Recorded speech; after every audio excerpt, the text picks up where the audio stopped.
Hi, beautiful souls. This is Sadhana. Welcome to my channel. This is a side-by-side that I've been wanting to do for some time, and I was just waiting for another copy of the Llewellyn Tarot so that I could do it with show you with the full borders. I've been working with the Llewellyn for quite some time, and I trimmed my deck just so it was more manageable in size, and also the artwork just really pops, of course, when you trim it. And you can see how much smaller it is without the enormous borders. But in trimming the borders, you also lose the clues, the reference to the stories or the mythology that the card comes from. And so I have been really fascinated with these stories and legends, the mythology, the history. And so I've gone back, ordered another copy, and I'm going to be working with these two decks for the next couple of months as I make my way through Anna-Marie's guidebooks. She's both the artist as well as the guidebook writer. And the legend, the Arthurian, is getting a little harder to get your hands on. So if you are interested in it and, like me, you love these tales, I would go and seek it out soon. Absolutely love the Magician card in the Llewellyn. One of the things that I'm fascinated with is the crossover of the stories of the legends in both of the decks. And I'm going to be having a really close look at that as I continue my study of these decks. I'll share with you some of the information from the introduction to the guidebooks as well, too. The Llewellyn Tarot, this one that I received here, came in a much nicer box this time, so it's in the large magnetic opening box. And really interesting to see the difference in Anna-Maria's artwork. Completely different colors. You might prefer, one coloration over the other, or be more drawn to the legends, the certain aspects of the legends. And so here we have the same figure in the Hierophant card, Taliesin. And I do apologize for the pronunciation of any of the names that I completely mess up.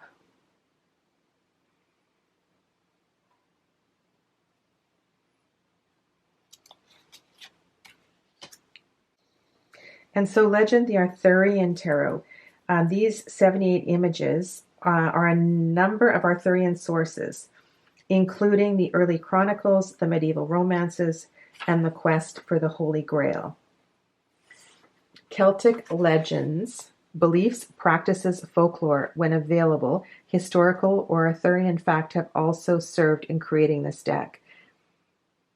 The author says, historical fact when available because there is relatively little known of this period in British history, aptly called the Dark Ages. The symbolism of the deck is a blend of traditional tarot symbolism with pre-Christian pagan symbolism of the Celts and the Christian symbolism of the latter versions of the Grail quest.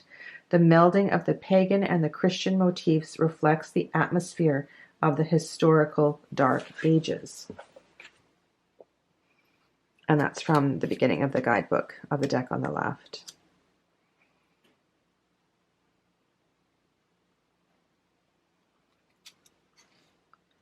Beautiful strength card on the left.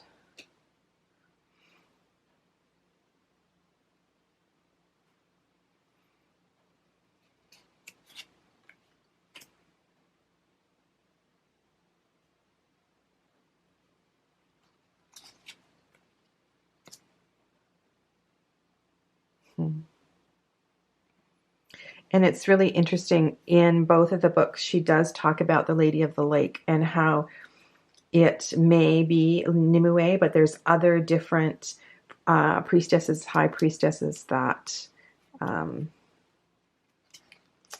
could possibly be. The stories are very much interwoven, and lots of different possibilities for the way the stories have been told through time, through different families and different sources.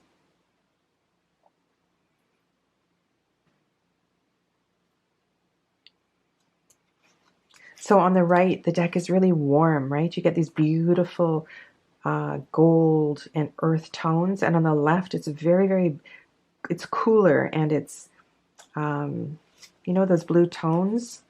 So we have a very earthy deck, more of a swords deck on the left. And so for the devil, we have the wild herdsman and Ceranos, both called the Horned One. Both, of course, referring to the similar version of the legend. And I love the dragon on the castle here, or the two dragons that are pictured here.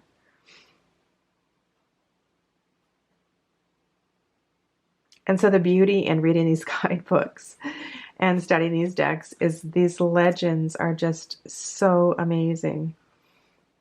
It makes me want to go to the UK and just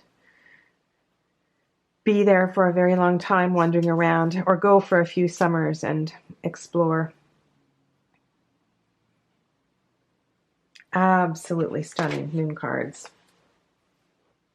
One of the things that Anna-Marie says in both guidebooks is to really focus on the pictures as they are, and understand that, of course, both of the, and here we have Lou in the Sun card in both decks, are part of a much larger story. And she mentions that many of these stories and tales end in tragedy, but for the purpose of the card, to focus on what is happening in the moment in the card. And of course, as you get to know the deck, as you become more and more aware of the complexity of the story and how that is interwoven into the meaning of the tarot card, you, of course, will be able to, expand your readings significantly. So we have spears, 4 wands in Legend the Arthurian.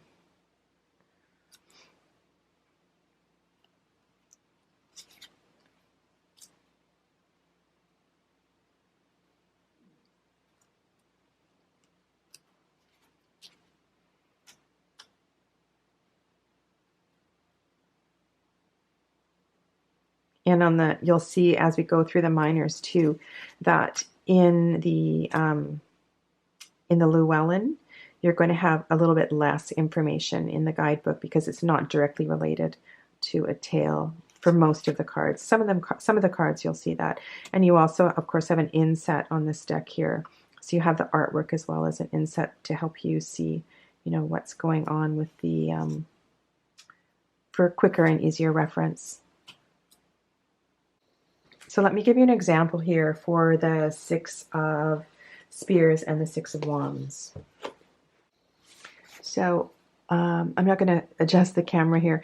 This is from the Llewellyn Tarot, and you can see that she has a very short description for the meaning of the 6 of Wands. So acknowledgement of accomplishments, victory parade, accolades, admirers, and gratitude. So very, very close to RWS traditional meaning.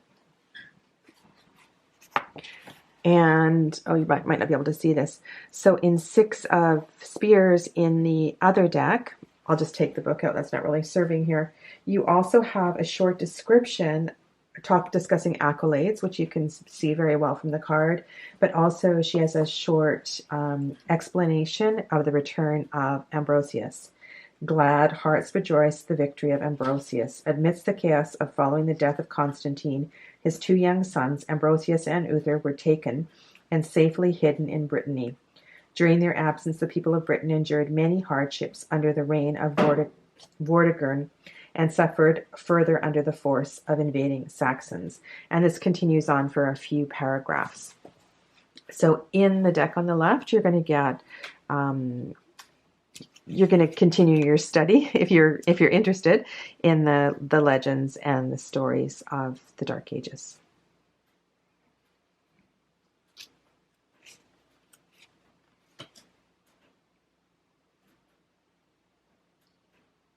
And you'll see quite a bit of crossover in the 2 decks. It just has this different kind of energy with the colors, and the choice of scene is often similar.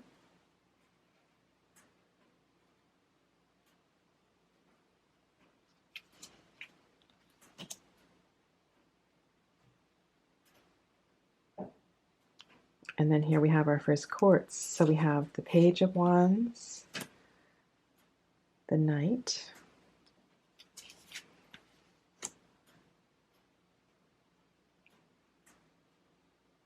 and the Queen. And kind of unusual that we would see the Queen of Wands on water.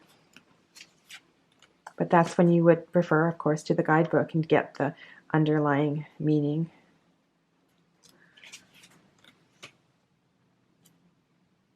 And so for the Ace of Wands, we had an animal. And for the Ace of Swords, we have a legend. Swords of Strange Hangings.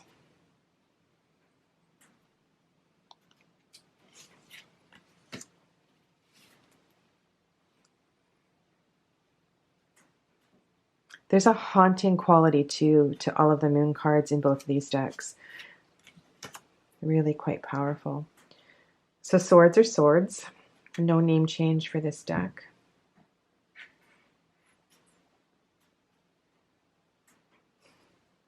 This scene with Palomides is just really, really powerful.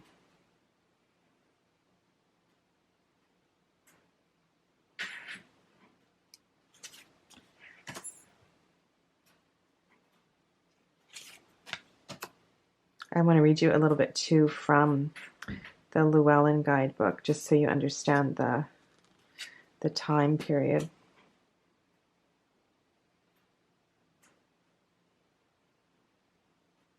And kind of unusual that we have quite a famous legend for a minor card.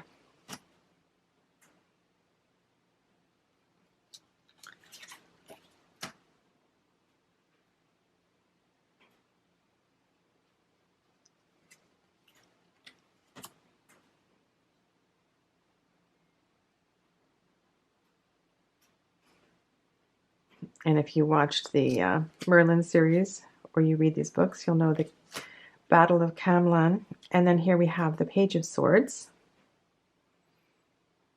as an adder. One thing about the Llewellyn deck is that the pages often have horses, but the pages are standing and the knights are moving. So when you first start working with this deck, that might be confusing. So it's just an easy way to remember that. And then we have more ghosts as the Queen of Swords and Mordred as the King.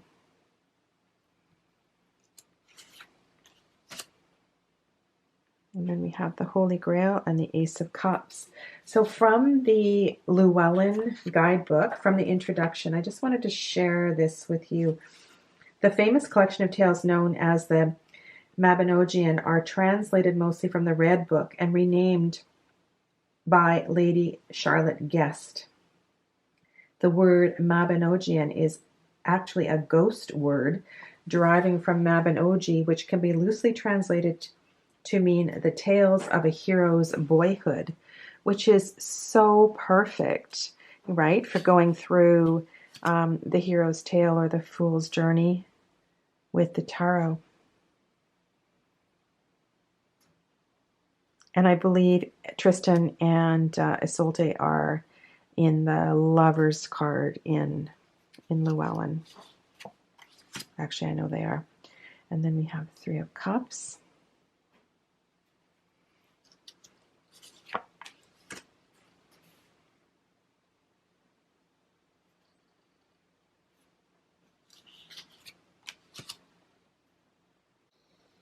That's quite a powerful Five of Cups in legend, Lancelot and Elaine.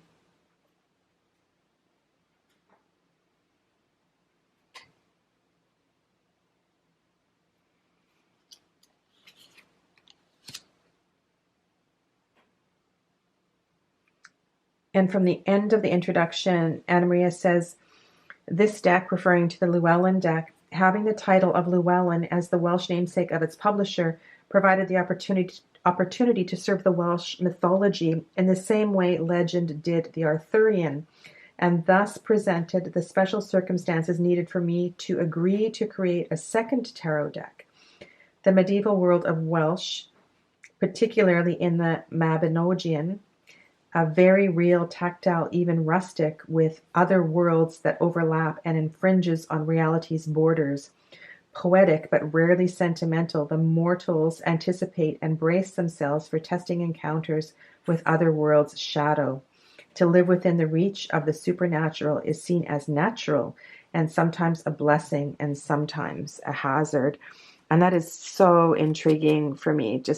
I just love how these worlds overlap.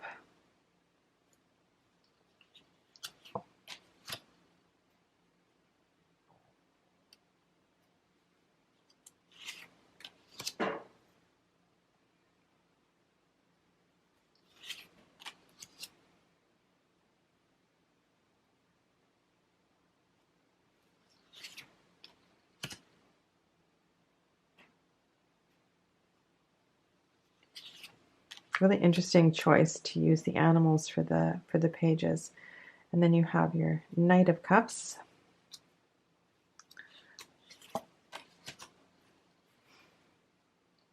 Britannia is the Queen of Cups.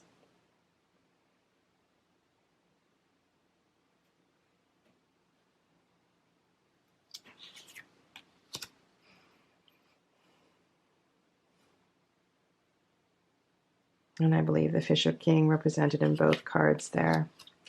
And then we have the final suit. So we have the Ace of Shields. So the name has been changed in the deck on the left.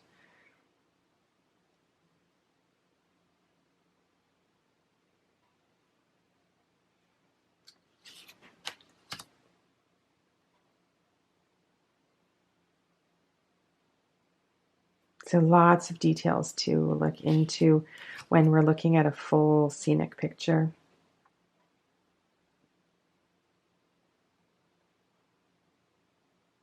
And you can see that she's drawn from a similar story for the Llewellyn in that case.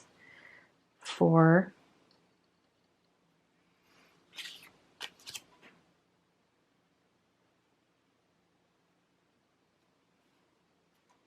The wasteland, beautiful.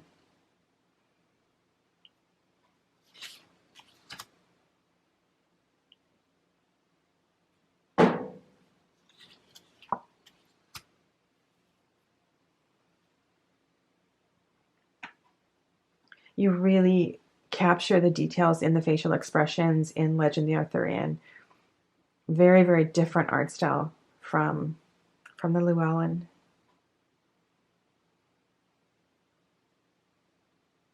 Right? So if you want to go into the details of the story, you're really kind of given that opportunity in the blue or the grayish deck.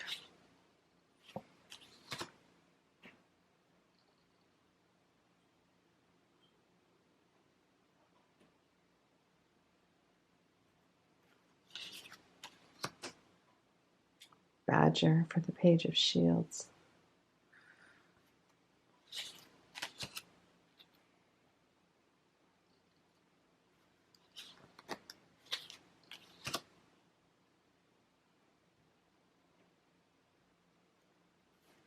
So if you are interested in studying these decks with me, and if you have both of these decks and you would like to do something on Facebook or just chat about it, please let me know. Like I said, I'm planning to spend a significant amount of time with these 2 guidebooks and some of the other books that I mentioned in the bibliographies, because it's just really such a full what do I want to say? There's just so much there. As you know, if you've watched my other videos, you know I really like to work with decks that have multiple layers. And I'm not comparing this in any way to the Alice Tarot or Fairy Tale Tarot or things like that. But when you have a deck that has another layer, it just opens up so much opportunity for reference and discussion and really kind of getting into the heart of a reading. So thank you very much for joining me today. Let me know if you have any questions about these 2 decks. I'd be happy to discuss that with you in the comments below. Stay well, my friends, and namaste.